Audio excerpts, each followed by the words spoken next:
جب ہم نماز کے لیے کھڑے ہوتے ہیں اور سورہ فاتحہ کی تلاوت کرتے ہیں تو جو بھی ہم آیت پڑھتے ہیں اس ہر آیت کے جواب میں اللہ تبارک و تعالی ہمیں اسی وقت جواب دیتے ہیں، جیسا کہ جب ہم الحمدللہ رب العالمین پڑھتے ہیں کہ تمام تعریفیں اس اللہ کے لیے ہیں جو تمام جہانوں کا رب ہے،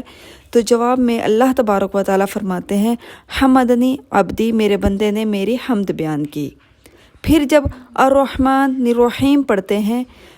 کہ وہ مہربان ہے، رحم کرنے والا ہے، تو اسی وقت اللہ تبارک و تعالیٰ فرماتے ہیں اسنا علی عبدی، میرے بندے نے میری تعریف کی۔ پھر جب ہم مالک یوم الدین پڑھتے ہیں کہ وہ بدلے کے دن کا مالک ہے، وہ قیامت کے دن کا مالک ہے، تو اللہ تبارک و تعالیٰ فرماتے ہیں مجدنی عبدی، کہ میرے بندے نے میری بزرگی بیان کی۔